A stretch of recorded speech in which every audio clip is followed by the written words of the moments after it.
Titus Burckhardt, Introduction aux doctrines ésotériques de l'Islam. Chapitre de la nature du soufisme. At-Tasawwuf. Le soufisme, At-Tasawwuf, entre parenthèses, note de bas de page. D'après l'explication la plus ordinaire, At-Tasawwuf signifierait uniquement se vêtir de laine, souf, les premiers soufis n'ayant porté, dit-on, que des vêtements de laine pure. Il se peut que ce soit là l'origine occasionnelle du terme et que ce sens très extérieur ait voilé un sens plus profond. En effet, selon son symbolisme numéral, le mot at-tasawwuf est l'équivalent d'al-hikmat al-ilahiyya, la sagesse divine, qu'en ferait René Guénon, l'ésotérisme islamique dans les Cahiers du Sud, 22e année 1935. Al-Biruni suggère la dérivation de Sophie, pluriel de Sophia, du grec Sophia, sagesse. Mais cette dérivation est étymologiquement intenable, le sigma se transformant normalement en sin, non en sad. Cependant, il peut y avoir là une annonce voulue et symbolique. Retour au texte. Qui est l'aspect ésotérique ou intérieur, batin, entre parenthèses, de l'islam, se distingue de l'islam exotérique ou extérieur, zahir, entre parenthèses, au même titre que la contemplation directe des réalités spirituelles ou divines se distingue de l'observance des lois qui les traduisent dans l'ordre individuel en rapport avec les conditions d'un certain cycle de l'humanité. Alors que la voie commune des croyants vise à l'obtention d'un état béatifique après la mort, accessible en vertu d'une participation indirecte et comme symbolique par les œuvres prescrites aux vérités divines, le soufisme a son but en lui-même, en ce sens qu'il peut donner accès à la connaissance immédiate de l'Éternel. Cette connaissance étant une avec son objet, délivre de l'enchaînement fatal des existences individuelles. L'état spirituel de Baqa, auquel aspirent les contemplatifs soufis, et dont le nom signifie la pure subsistance hors de toute forme, est le même que l'état de moksha, la délivrance dont parlent les doctrines hindoues, comme l'extinction, el-fanna, de l'individualité qui précède la subsistance et est analogue au nirvana en tant que notion négative. Pour que le soufisme comporte une telle possibilité, il faut qu'il s'identifie au noyau, al-lub, entre parenthèses, de la forme traditionnelle qui le supporte. Il ne peut pas être surajouté à l'islam, car il aurait un caractère périphérique par rapport aux moyens spirituels de celui-ci. Il est au contraire plus proche de leur source suprahumaine que ne l'est l'exotérisme religieux, et il participe activement, bien que d'une manière tout intérieure, à la fonction révélatrice qui manifesta cette forme traditionnelle et qui continue à la maintenir en vie. Ce rôle central du soufisme au sein du monde islamique peut être voilé aux spectateurs de l'extérieur, parce que l'ésotérisme, étant conscient de la signification des formes et en même temps intellectuellement souverain à leur égard, en sorte qu'il peut s'assimiler, du moins pour son exposé doctrinal, certaines notions ou symboles provenant d'un héritage autre que sa propre souche traditionnelle. En effet, il peut paraître étrange que le soufisme soit l'esprit ou le cœur de l'islam. Ouvrez la parenthèse, Ruh el-Islam ou Qalb el-Islam, fermez la parenthèse, et qu'il représente en même temps l'esprit qui, dans le monde de l'islam, est le plus libre à l'égard des contours mentaux de celui-ci. Il importe toutefois de ne pas confondre cette liberté véritable et tout intérieure et les mouvements rebelles contre la tradition qui, eux, ne sont pas intellectuellement libres à l'égard des formes qu'ils nient par incompréhension. Or, ce rôle du soufisme dans le monde de l'islam, note de bas de page. Nous ne parlons pas ici des organisations initiatiques du soufisme, mais de celui-ci en lui-même. Des groupes humains peuvent revêtir des fonctions plus ou moins contingentes en dépit de leur rattachement au soufisme. L'élite spirituelle est difficilement saisissable de l'extérieur. D'autre part, C'est un fait connu qu'un grand nombre des plus grands éminents défenseurs de l'orthodoxie islamique, tels que Abd al-Qadir Jilani, al-Ghazali, le sultan Salah ad-Din, Saladin entre parenthèses, et d'autres, ont été rattachés au soufisme. Retour au texte. Et bien celui du cœur dans l'homme, en ce sens que le cœur est le centre vital de l'organisme et qu'il est aussi, dans sa réalité subtile, le siège d'une essence qui dépasse toute forme individuelle. Les orientalistes soucieux de tout ramener au seul plan historique ne pouvaient guère s'expliquer ce double aspect du soufisme que par des influences étrangères à l'islam. Aussi ont-ils attribué l'origine du soufisme, selon leurs préoccupations diverses, à des sources iraniennes, hindoues, néoplatoniciennes ou chrétiennes. Ces attributions divergentes ont cependant fini par s'équilibrer les unes les autres, d'autant plus qu'il n'existe pas de raison suffisante pour mettre en doute l'authenticité historique de la filiation spirituelle des maîtres soufis, filiation qui, en une chaîne, silsila, entre parenthèses, ininterrompue, remonte jusqu'au prophète. L'argument décisif, cependant, en faveur de l'origine mohamédienne du soufisme, réside en celui-ci même, car si la sagesse soufique provenait d'une source située en dehors de l'islam, ceux qui aspirent à cette sagesse, qui n'est assurément pas de nature livresque ou simplement mentale, ne pourraient pas s'appuyer pour la réaliser toujours à nouveau sur le symbolisme coranique. Or, tout ce qui fait partie intégrante de la méthode spirituelle du soufisme, et cela d'une manière constante et nécessaire, est puisé dans le Coran et dans l'enseignement du prophète. Les orientalistes qui soutiennent l'hypothèse d'une origine non musulmane du soufisme soulignent généralement le fait que la doctrine soufique n'apparaît pas dans les premiers siècles de l'islam, avec tous les développements métaphysiques qu'elle comportera par la suite.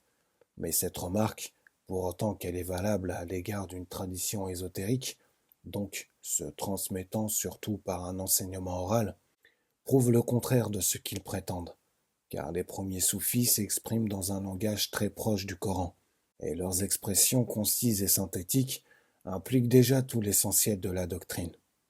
Si celle-ci devient par la suite plus explicite et plus élaborée, il n'y a là qu'un fait normal et propre à toute tradition spirituelle.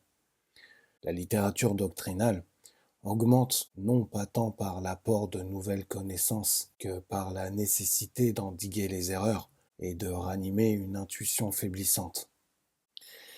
D'autre part, comme les vérités doctrinales sont susceptibles d'un développement indéfini et que la civilisation musulmane avait absorbé certains héritages pré-islamiques, les maîtres pouvaient toujours, dans leur enseignement oral ou écrit, faire usage de notions empruntées de ces héritages, pourvu qu'elles fussent adéquates aux vérités qu'il fallait rendre accessibles aux meilleurs esprits contemporains, vérité que le symbolisme proprement soufique impliquait d'ailleurs d'une manière succincte.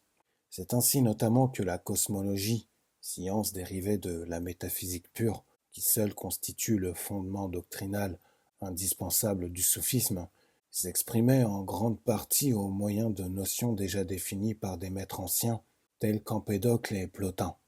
D'autre part, ceux d'entre les maîtres soufis qui avaient une culture philosophique ne pouvaient pas ignorer la validité des enseignements de Platon. Et le platonisme qu'on leur attribue est du même ordre que celui des pères grecs, dont la doctrine demeure pourtant essentiellement apostolique. L'orthodoxie du soufisme ne se manifeste pas seulement dans son maintien des formes islamiques. Elle s'exprime tout autant par son développement organique à partir de l'enseignement du prophète, par sa capacité notamment à s'assimiler toute forme d'expression spirituelle qui ne soit pas essentiellement étrangère à l'islam. Et ceci ne s'applique pas seulement à des formes doctrinales, mais aussi à des adjuvants relevant d'un art. Note de bas de page. Certains soufis ont volontairement manifesté des formes qui, sans être contraires à l'esprit de la tradition, choquaient le commun des exotéristes. C'est là une manière de s'affranchir du psychisme collectif et des habitudes mentales. Retour au texte. Bien qu'il y eût certainement des contacts entre les premiers soufis et des contemplatifs chrétiens, l'histoire du soufi Ibrahim ibn Adam le prouve. Une certaine parenté entre le soufisme et le monachisme chrétien d'Orient ne s'explique pas a priori par des interférences historiques, comme l'explique Abd el-Karim el-Jilli dans son livre El-Insan el-Kamil, de l'homme universel. Entre parenthèses. Le message du Christ dévoile certains aspects extérieurs et partant ésotériques du monothéisme abrahamique. Les dogmes chrétiens qui peuvent tous se ramener au dogme des deux natures, divine et humaine du Christ, résument d'une certaine manière, sous forme historique, tout ce que le soufisme enseignera sur l'union avec Dieu. Aussi, les soufis pensent-ils que le Seigneur Jésus, Sayyidina Isa, entre parenthèses, représente parmi les envoyés divins, Rasul, entre parenthèses, le type le plus parfait du saint contemplatif. Tendre la joue gauche à qui nous a frappé sur la droite. C'est le détachement spirituel par excellence, la sortie volontaire hors du jeu des actions et réactions cosmiques. Il n'en reste pas moins vrai que la personne du Christ ne se situe pas pour les soufis dans la même perspective que pour les chrétiens. Malgré toutes les similitudes, la voie des soufis diffère beaucoup de celle des contemplatifs chrétiens. Nous pouvons ici nous référer à l'image selon laquelle les différentes voies traditionnelles sont comme les rayons d'un cercle qui s'unissent dans un seul point. Dans la mesure où les rayons se rapprochent du centre, ils se rapprochent aussi les uns des autres. Cependant, ils ne coïncident jamais, sauf dans le centre où ils cessent d'être des rayons. Cette distinction des voies n'empêche évidemment pas l'intellect de se placer, par anticipation intuitive, au centre où toutes les voies convergent. Disons encore, pour bien préciser la constitution interne du sophisme, qu'il comporte toujours comme élément indispensable une doctrine, une initiation et une méthode spirituelle. La doctrine est comme une préfiguration symbolique de la connaissance qu'il s'agit d'atteindre, et elle est aussi, dans sa manifestation, un fruit de cette connaissance. La quintessence de la doctrine soufique vient du prophète. Seulement, comme il n'y a pas d'ésotérisme sans une certaine inspiration, la doctrine se manifeste toujours à nouveau par la bouche des maîtres. Aussi, l'enseignement oral est-il supérieur par son caractère immédiat et personnel à l'enseignement qu'on peut en tirer des écrits. En fait, ce dernier jouera un rôle secondaire, celui d'une préparation, d'un complément ou d'un aide-mémoire. Et c'est pour cette raison que la continuité historique de l'enseignement soufique se soustrait parfois aux recherches des érudits. Quant à l'initiation soufique, elle consiste dans la transmission d'une influence spirituelle, baraka, entre parenthèses, et celle-ci doit être conférée par un représentant de la chaîne, entre guillemets, qui se rattache au prophète. Généralement, elle est transmise par le maître qui communique aussi la méthode et qui donne les moyens de concentration spirituelle conformes aux aptitudes du disciple. Le cadre général de la méthode est la loi islamique, bien qu'il y ait toujours eu des soufis isolés qui, en raison du caractère exceptionnel de leur état contemplatif, ne participaient plus au rituel commun de l'islam. Pour prévenir toute objection qu'on pourrait en tirer à l'égard de ce que nous disons de l'origine mohamédienne du soufisme, nous préciserons que les supports spirituels qui en constituent les principaux moyens et qui peuvent en certaines circonstances supplanter le rituel commun de l'islam, se présentent comme des clés de voûte de tout le symbolisme islamique. C'est en ce sens qu'ils ont été donnés par le prophète lui-même. L'initiation a généralement la forme d'un pacte, bay'a, entre parenthèses, entre le candidat et le maître spirituel qui représente le prophète.